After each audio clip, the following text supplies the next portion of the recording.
एक छोटे से शहर की गलियों में, जहां सुबह की शुरुआत चाय की खुशबू और पारंपरिक मान्यताओं से होती थी, वहां राधा का जन्म हुआ था। उस शहर में, जहां हर घर की दीवारें सदियों पुराने रीति रिवाजों की गवाह थीं, राधा की आंखें खुली।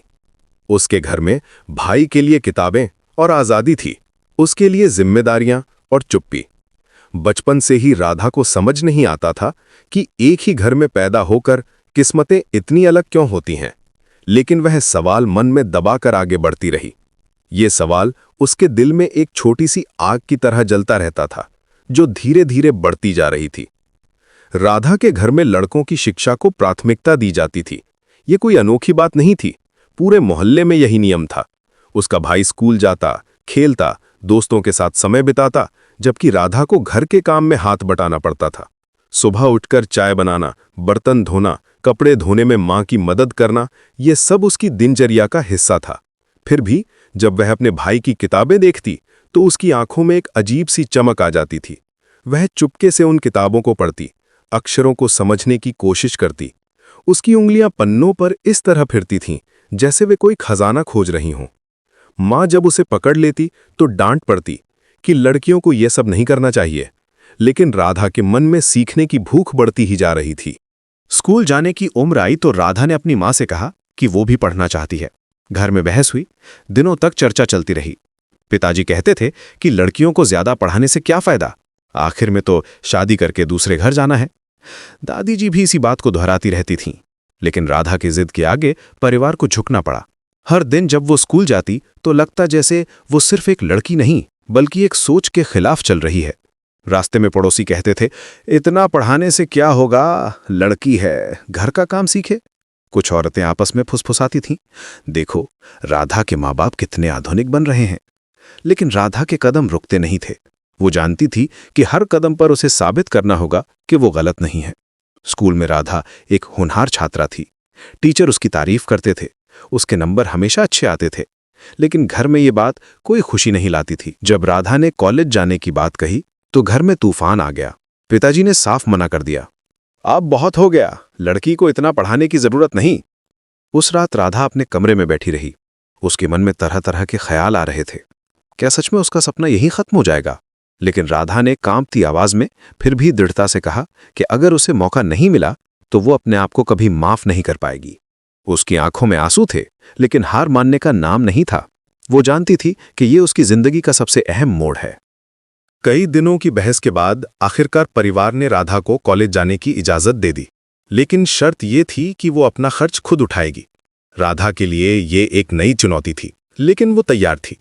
शहर से दूर बड़े शहर में कॉलेज था। पहली बार घर से इतनी दूर जाना था। ट्रेन में बैठते वक्त राधा की आंखों में आंसू आ गए थे, लेकिन ये डर के आंसू नहीं बल्कि उम्मीद के आंसू थे। राधा ने एक छोटे से कमरे में रहना शुरू किया। वो कमरा इतना छोटा था कि एक बिस्तर, एक टेबल और कुछ किताबों के अलावा कुछ और फिट नहीं होता था। दिन में कॉलेज, शाम को ट्यूशन, रात में किसी दुकान में काम। उसका दिन 18 घंटे का होता था, लेकिन वो थकती नहीं थी। हर रात सोने से पहले वो अपने सपनों के बारे में सोचती और अगली सुबह नई एनर्जी के साथ उठती। कॉलेज में भी राधा को कई बार अजीब नजरों से देखा जाता था। कुछ लड़के कहते थे, लड़कियों को इतना पढ़ने की क्या जरूरत है। कुछ लड़कियां भी उसे समझ नहीं पाती थीं कि वो इतनी मेहनत क्यों करती है। लेकिन राधा ने सीखा था कि दूसरों की बातों को अनसुना करना भी एक कला है। वो अपनी पढ़ाई में मन लगाती रही। रात को जब वो अकेली अपने कमरे में बैठती तो कभी कभी घर की याद आती। माँ का प्यार, भाई की शरारतें, पिताजी की सख्ती भी अच्छी लगती थी। कभी कभी वो सोचती कि क्या उसका फैसला सही था, लेकिन फिर वो अपनी किताबों को देखती और समझ जाती कि पीछे लौटने का मतलब होता खुद से हार जाना। दूसरे साल एक बड़ी मुसीबत आई। पिताजी बीमार पड़ गए। घर से फोन आया कि इलाज के लिए पैसों की जरूरत है। राधा की दुनिया हिल गई। उस रात वो बहुत रोई। लगा जैसे उसकी सारी मेहनत बेकार जा रही है। वो अपने कमरे में टहलती रही, सोच रही थी कि क्या करे। क्या वापस घर चली जाए? क्या अपनी पढ़ाई छोड़ दे? लेकिन सुबह उठकर उसने फैसला किया कि वो हार नहीं मानेगी। उसने और भी ज्यादा काम करना शुरू किया। दिन में कॉलेज, शाम को 3 अलग जगह ट्यूशन, रात को डेटा एंट्री का काम। कभी कभी वो सिर्फ 3-4 घंटे ही सोती थी।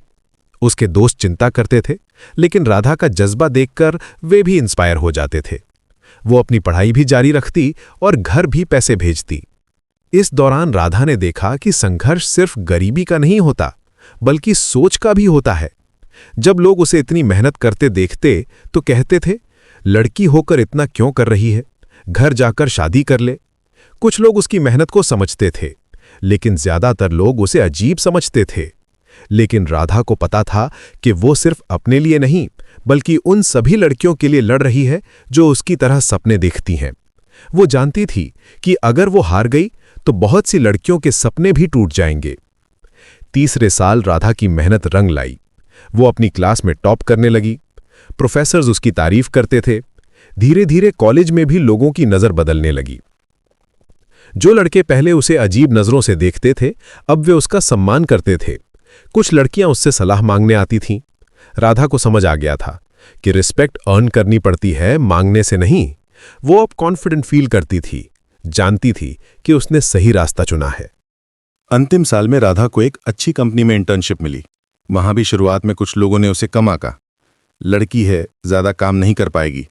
कुछ कुलीग सोचते थे कि वो जल्दी ही शादी करके घर बैठ जाएगी, लेकिन राधा ने अपने काम से सबको चुप करा दिया। उसकी डेडिकेशन और हार्डवर्क देखकर सभी इंप्रेस हो गए। वो हमेशा टाइम पर आती, एक्स्ट्रा आवर्स काम करती और हर प्रोजेक्ट में अपना बेस्ट देती। इंटर्नशिप के बाद उसी कंपनी ने उसे जॉब ऑफर दिया। जब राधा ने अपनी डिग्री हाथ में ली तो उसकी आंखों में आंसू थे, लेकिन ये खुशी के आंसू थे। वो जानती थी कि यह सिर्फ उसकी जीत नहीं है, बल्कि उन सभी लड़कियों की जीत है जो उसकी तरह सपने देखती हैं। उस दिन उसे लगा जैसे वो पहाड़ की चोटी पर खड़ी है और पूरी दुनिया उसके सामने है। उसने अपने परिवार को फोन किया। पिताजी की आवाज में गर्व था, मां रो रही थी लेकिन खुशी से। भाई ने कहा, मुझे तुम पर गर्व है बहन। उस दिन राधा को लगा कि उसकी सारी मेहनत सफल हो गई। नौकरी शुरू करने के बाद राधा की जिंदगी बदल गई। अब वो अपने परिवार की आर्थिक मदद कर सकती थी। पिताजी का इलाज हो गया, घर में खुशहाली आई। घर में अब राधा की बातों को सुना जाता था, उसकी राय ली जाती थी। लेकिन राधा के लिए सबसे बड़ी खुशी ये थी कि अब उसके गांव की दूसरी लड़कियां भी पढ़ने के लिए प्रेरित हो रही थीं। उनके माता पिता कहते थे, देखो राधा कैसे कामयाब हुई है, हमारी बेटी भी पढ़ सकती है। धीरे धीरे पूरे मोहल्ले की सोच बदलने लगी थी। राधा अक्सर अपने गांव जाती और छोटी लड़कियों से मिलती। वो उन्हें बताती थी कि डर लगना गलत नहीं है, लेकिन डर के आगे झुक जाना खुद के साथ अन्याय है। वो कहती थी कि हालात कभी हमारे बस में नहीं होते, लेकिन उनसे लड़ने की हिम्मत हम चुन सकते हैं। उसकी बातें सुनकर कई लड़कियों में कॉन्फिडेंस आता था। कुछ लड़कियां उससे कहती थीं कि उनके घर में भी विरोध हो रहा है, तो राधा उन्हें समझाती थी कि पेशेंस रखना जरूरी है, लेकिन अपने सपनों को छोड़ना नहीं है। आज राधा एक सक्सेसफुल प्रोफेशनल है। उसकी कंपनी में उसका अच्छा पोजीशन है। वो अपने परिवार को सपोर्ट करती है और साथ ही कई गरीब लड़कियों की एजुकेशन के लिए भी हेल्प करती है। उसने एक स्मॉल स्कॉलरशिप फंड भी शुरू किया है। जब भी कोई लड़की उससे मिलती है और कहती है कि उसकी स्टोरी से इंस्पिरेशन मिली है, तो राधा को लगता है कि उसका संघर्ष सफल हो गया है। वो समझ गई है कि सक्सेस का मतलब सिर्फ पैसा कमाना नहीं है, बल्कि दूसरों की जिंदगी में पॉजिटिव चेंज लाना भी है। कभी कभी राधा अपने पुरानी गली में जाकर खड़ी होती है। वो मुस्कुराती है और पीछे मुड़कर देखती है।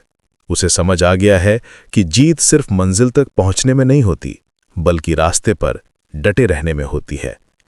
उसकी कहानी यही सिखाती है कि जब एक आम लड़की समाज और हालात से लड़कर खड़ी होती है, तो वो सिर्फ अपनी नहीं, बल्कि कई जिंदगियों की दिशा बदल देती है। राधा की जर्नी ये बताती है कि हालात कितने भी मुश्किल क्यों ना हो, अगर हिम्मत जिंदा है तो हार कभी आखिरी सच नहीं बनती। आज भी जब कोई लड़की एजुकेशन के लिए स्ट्रगल करती है, तो राधा की स्टोरी उसे स्ट्रेंथ देती है, क्योंकि राधा ने साबित कर दिया है कि करेज और डिटर्मिनेशन के आगे कोई भी बाधा टिक नहीं सकती। उसकी कहानी ये मैसेज देती है कि चेंज पॉसिबल है, बस हमें अपने ऊपर भरोसा रखना होगा और अपने सपनों के लिए लड़ते रहना होगा।